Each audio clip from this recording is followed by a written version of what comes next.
আসসালামু আলাইকুম বন্ধুরা, আমি ফরিদপুর থেকে, সাথে আছে ছোট ভাই এবং আমার ভাতিজা। ওই দেখেন পলাচ্ছে। এখন আসলাম আমরা সবুজ মাঠে, আপনাদের দেখাবো আজকের যে ভিডিওটা হবে।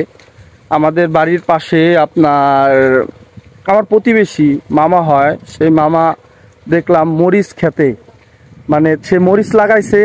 তার মরিচ সম্পর্কে আমরা জানবো কিভাবে সে মরিচ কেমন উৎপাদন হচ্ছে বা মরিচ ক্ষেতটা কেমন হয়েছে বা সে মরিচ লাগায়া কেমন কেমন লাভবান হওয়া যায়, সেটাই আমার মামার কাছে আমি শুনবো। আপনাদের এই যে মরিচ ক্ষেত দেখতেছেন, মরিচ ক্ষেতে চলে আসি। এখন আমি এই ক্ষেতের যে মালিক তার সাথে কথা বলবো। আর দেখেন কত সুন্দর খোলা মাঠে আছি, চারপাশে পাট, তারপরে কত সুন্দর আসলে অনেক কিছুই আছে সবুজ। আসলে গ্রামের যে পরিবেশ, এটা অনেক সৌন্দর্য। এটাই আপনাদের মাঝে আমি তুলে ধরার চেষ্টা করতেছি।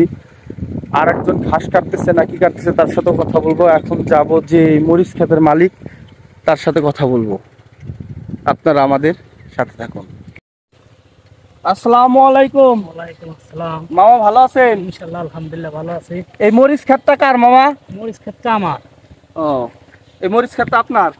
তো এই মরিচ ক্ষেতে তো অনেক ঘাস দেখতেছি। ঘাস হইতেছে যে পরিশ্রমে, এই পরিশ্রম তো পয়সা হয় না, পরিশ্রম আনতে পয়সা হয় না, লস। পয়সা না, লস। মরিচের বাজারের দাম তো ভালো, দাম ভালো, কিন্তু গাছ তো হইতেছে না, গাছ হচ্ছে না। এই দুর্যোগে খরায় নষ্ট হয়ে যাইতেছে, গাছ নষ্ট হয়ে যাচ্ছে না। তা আপনার এই মরিচ খেতে আপনার কত টাকা ইনভেস্ট করা হয়েছে? মেলাটা এই কতটুকু লাগাইছেন, কতটুকু এক পাহি। এক পাইতে আপনার মানে মরিচের যে চারা রোপণ করছেন, এটা কত টাকার করছেন? মরিচ আমি চারা 1200-1300 মরিচের চারা আনছি 1400 টাকা। আমার নিজে চারা দিছিলাম, নাইলে তো টাকা লাগতো 4-5 হাজার। 4-5 হাজার। তাতে আমি এই চাষবাস সার মার দিয়ে আমার 10,000 টাকা উপরে চলে গেছে। 10,000 টাকার উপরে খরচ চলে গেছে। আর নিজে পরিশ্রম করতেছি, এটাই খাও, কিন্তু এই দুর্যোগে কোনো খ্যাত হইতেছে না, সব নষ্ট। মানে এই খরার জন্য আপনার খ্যাত হচ্ছে না, এত রোদ।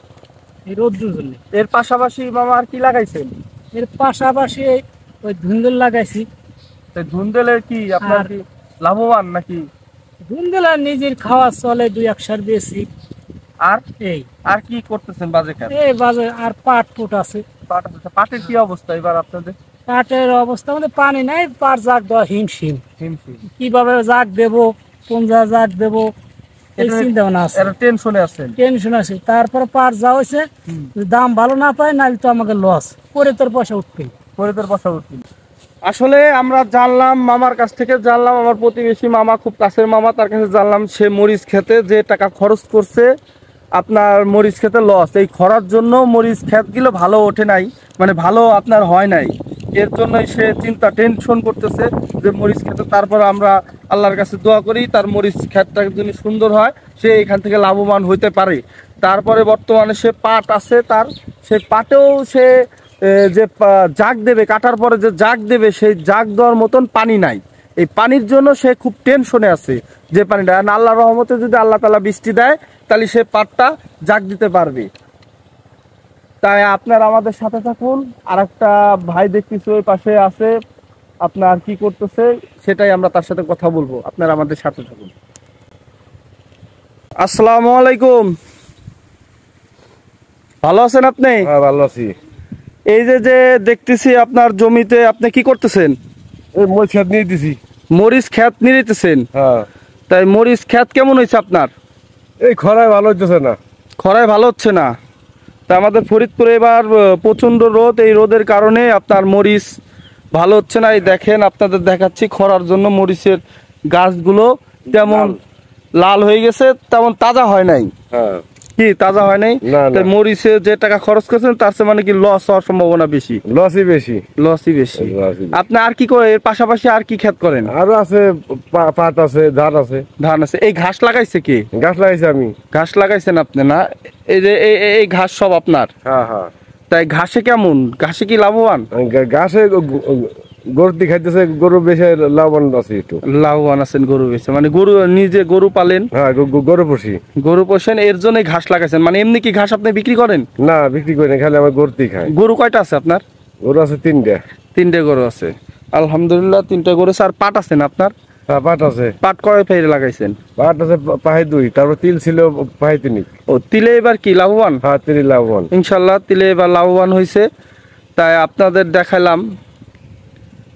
দেখেন ফরিদপুরে, আমাদের ফরিদপুরে আপনার পাট, তারপরে আপনার মরিচ, তারপরে তিল, তারপরে আপনার ঘাস, সে গরু। কুরবানির দেখি গরু বিক্রি করছিলেন? গরু বিক্রি করছি কোরবানিতে। এটা কত বেচছেন? 1,30,000। 1,30,000? যাক, আলহামদুলিল্লাহ। আপনার তো খুশি আছেন নাকি? গরু পাইলে খুব খুশি। খুব খুশি সে গরু পাইলে। তাই আপনাদের দেখাচ্ছি, দেখেন এই যে গ্রামের যে প্রাকৃতিক দৃশ্য, এটা অনেক সুন্দর। আসলে গ্রামে না আসলে আপনারা বুঝবেন না, এর সৌন্দর্যটা উপভোগ করতে পারবেন না। আমার ভালোবাসার গ্রাম, আসলে আমি গ্রামের ছেলে, আমার গ্রাম খুব ভালো লাগে। এটা আমার বাড়ির পাশের দৃশ্য আমি আপনাদেরকে দেখাচ্ছি। দেখেন এখানে ঘাস ক্ষেত, কলা গাছ, তারপর আপনার এই তাল গাছ, কত সুন্দর পরিবেশ, এত সুন্দর। এখানে আমের বাগান। আসলে রাজশাহীর মতন অত আম ধরে না আমাদের এখানে, কিন্তু আমের বাগান সব কিছুই আছে খুব সুন্দর ফরিদপুরে। আপনার আমার বাসায় একটা ঈশান গোপালপুর ইউনিয়নে। আমি ভিডিওগুলি করি, আমার ভিডিওগুলি যদি ভালো লাগে আপনারা শেয়ার করে দেবেন, আপনাদের আমার সাপোর্ট করবেন ইনশাল্লাহ। আরও কিভাবে ভিডিও করব সেইগুলো ভুল হয়ে থাকলে আপনারা জানাবেন যে এইভাবে ভিডিও করবা, এই ভিডিওগুলো চাই। আসলে মাঠে দেখেন কত সুন্দর ঘাস, সেই ঘাসগুলো লাগাইছে তার গরু খাওয়ানোর জন্য।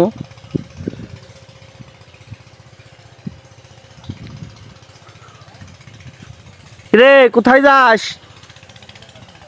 ও ভাতিজা, কি অবস্থা? দরবার কে?